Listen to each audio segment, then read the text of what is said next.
I'm at the old Wilkesboro Speedway, so let's head down the road and see if we can find the Speedway. I don't know if we can see much, but... We prevail now and show you the last starting grid for a NASCAR Winston Cup race here at North Wilkesboro. It's Ted Musgrave on the pole. Ah, that's so cool. Look at the old Winston sign. Here is the old Wilkesboro Speedway. It opened in 1947, and then it closed in 1996.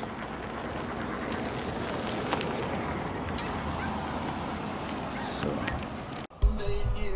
Sleepy town, the fast cars are going round and round, where the big cheese leaps beneath the ground, down at Oka. Late 19th century, this was the Occaneechi farm, and it was named after the Occaneechi tribe, which lived here in the 17th and 18th century. Now, this land ended up being bought by Julian Shakespeare Carr, who the town of Carrboro is actually named after, and he turned all this into a horse racing track. It was a half-mile horse track. Now, the famous Bill France was flying in his plane. He was a pilot, and he was flying over this land and saw the horse track.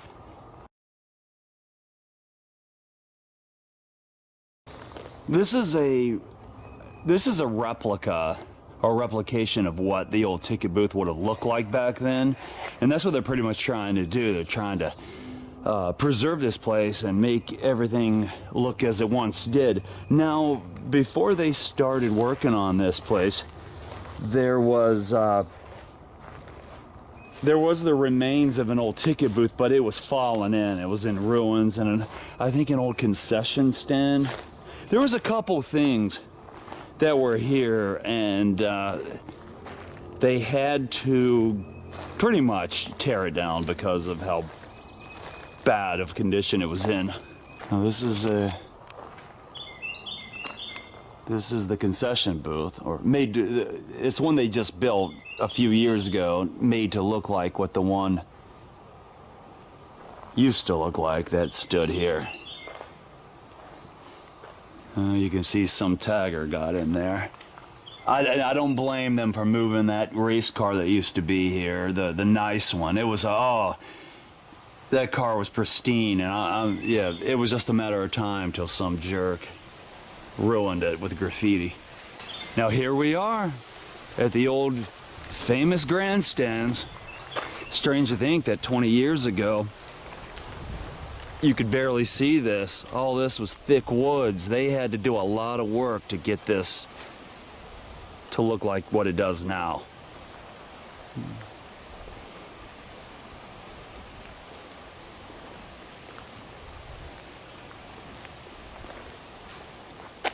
There's the flag stand, and strange to think that this track closed 55 years ago.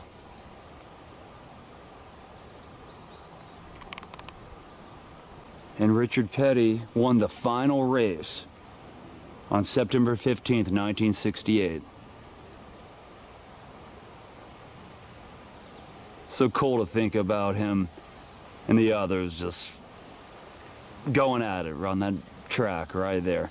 Now, in the picture with Richard Petty, you can see that same light post. You can see the grandstands and the light post. That same light post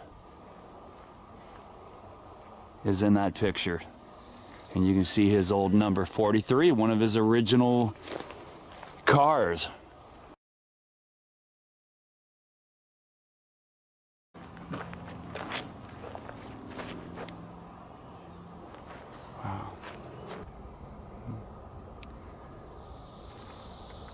So cool though, I like that. That looks very vintage, that poster.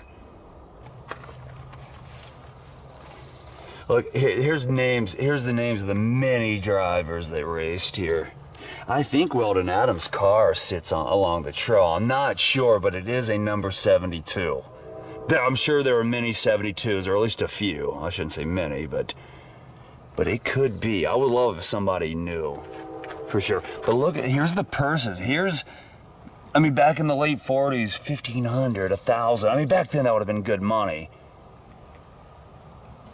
But the equivalent of the money then to now, if you're computing, you know, inflation and what was equivalent to then as to now, that, you know, it would be nowhere near what these racers get now. I mean, but the evolution of NASCAR has changed dramatically. I mean, they're driving way faster. There's way more fans. So yeah, you have to factor all that in. But Richard Petty made $800 in 1960.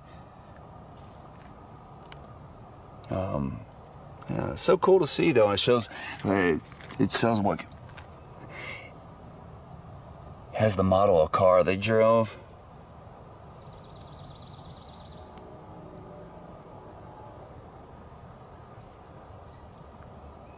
See, here's the old outhouse, a replication of it with an old Pepsi-Cola bottle cap on it. Over time, the town of Hillsborough was not happy about this racetrack. They didn't like the traffic, the noise, and eventually Bill France would decide to look elsewhere for a new track, which would lead to Talladega. And we know how that worked out. Another cool thing about this track was it was one of the inspirations for the Pixar film Cars 3. Actually, this track and North Wilkesboro, even though in the cartoon it looked a lot more like North Wilkesboro, if you haven't seen it, you'll see what I mean if you see both the tracks.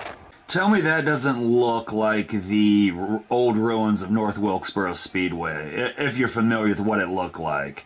When they're coming under the old grandstands, it looks way more like, even though it's inspired by Okanagan Speedway and Thomasville, or not Thomasville, but North Wilkesboro.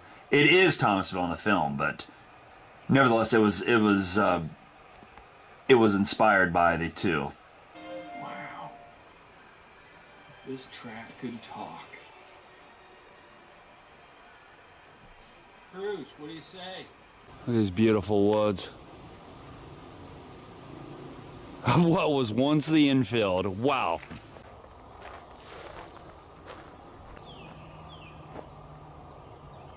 And that crowd, if they weren't right there on the grandstands, they were sitting all over the hills. I'm sure they'd bring chairs and blankets and whatnot. When my granddad was a little kid, they lived pretty close to here. And they didn't have any money back then, so they would climb trees and watch the race. And God knows where they would come in, but somewhere along this track, probably on the other side, wherever, you know, you're least conspicuous. But he did say, though, you know, they didn't have the 25 cent or 50 cents, whatever it cost. It was probably 25 cent back then, but 25 cent was like $25 back, especially back for a kid in the late 40s. I'm at one of the turns now, and this is where the racers would have been spinning out of control sometimes and trying to wipe each other out. And back in the 1940s, late 40s, during this track's infancy, the Flock brothers, Monty, Bob, and Tim, pretty much dominated this track. Until, you know, Richard Petty came into the picture, and you know, Fireball Roberts ended up being pretty popular, and many others. So as time went on, you had a little bit more competition. Pretty cool, though, that the Eno River just runs along this famous track. This is an old late 40s Chevy Special Deluxe. And obviously it was driven by race car driver Herbert Cates, number 44. I guess was he Herbert Cates Jr.? I don't know. Nevertheless, the fender's coming off. And yeah, this car has seen better days, but this would have been one of the original race cars. So cool. That is awesome.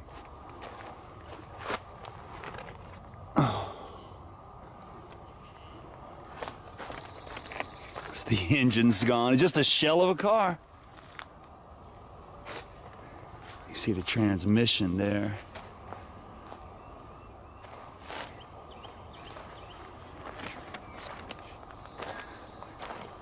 Look at this, baby.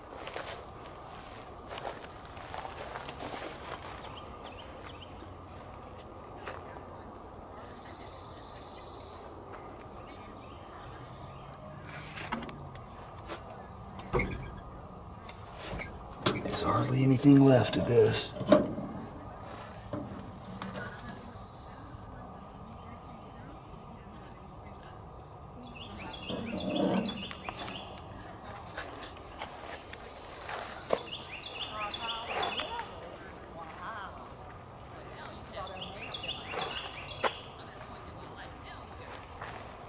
People are so idiotic. Look at that. Oh, you can see the remnants of Herbert Cates' name etched in the side here as well.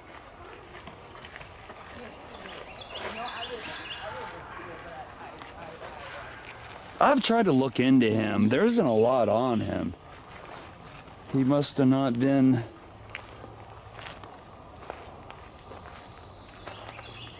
that popular of a driver, I guess.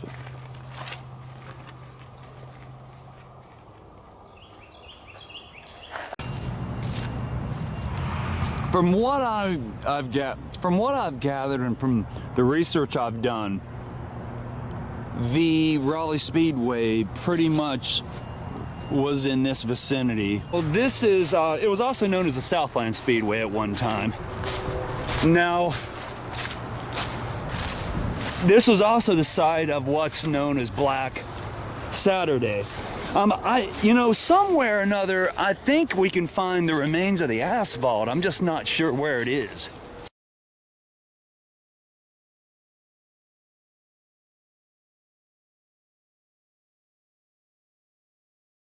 Now, on September 19th, 1953, Bill Blevin's car was having some issues. It stalled out once, and then it stalled out a couple of times, and it was able to get a push from a push truck, and they were able to re-jump, you know, obviously, and get it started. And it ended up stalling again on turn 2, I think it was. I could be wrong on that, so don't hold me to that. But nevertheless, fans were trying. There was a few fans that noticed, and they were trying because back then the track was not light. It wasn't lit like it is. You know, of course, this is the 50s, so technology wasn't up to par like it is now. Fans were trying to yell at the flag man and let him know, like, look, these cars behind him are coming full speed ahead, and this guy is, he's stopped on the track, and he's about to get plowed into. Well, it ended up causing a big pile up. Jesse Midkiff and Bill Blevins, both of Burlington, North Carolina, they took the worst of it. Their collision ended up in 100-foot flames. It took an hour to get the flames out. There's only 2 fire extinguishers on the whole property, so it was a mess. Several other racers had to be taken to the hospital, but they were the only, Blevins and Midkiff were the only fatalities. And it was a really sad ordeal. That's why they call it Black Saturday. It was sort of the death of the track.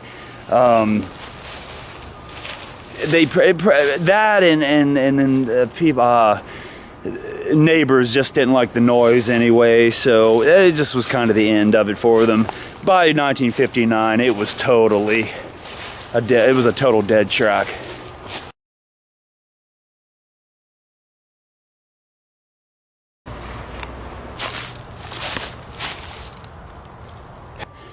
After hours of searching and digging and researching, I did find some some remains of the Raleigh Speedway.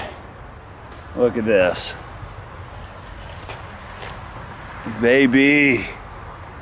So this would have been a piece of the road that Richard Petty's dad, Lee Petty, would have driven on, and stars such as Fireball Roberts and many others.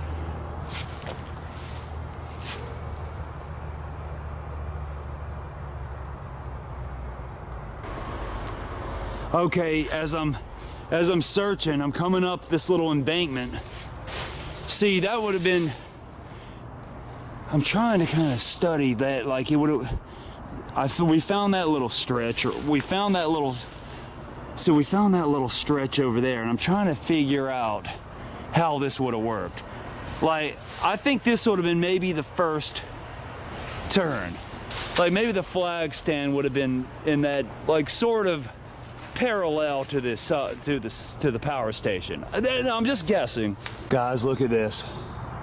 I found the remains of the Raleigh Speedway track, or more remains, I should say. Look at this. You can, I heard, I started scraping. Hey, that's why you never give up. Look at this. So awesome. This would have been where they, this probably would have been the curve because of that embankment. The guardrail. Sure, there was a guardrail. Ugh, guardrail right there. And they would have, and that's probably it. Yeah. See, it, you know, it come through there. It was an oval, so like I said, it's sort of in front of the power station, so that's kind of how that works. So cool.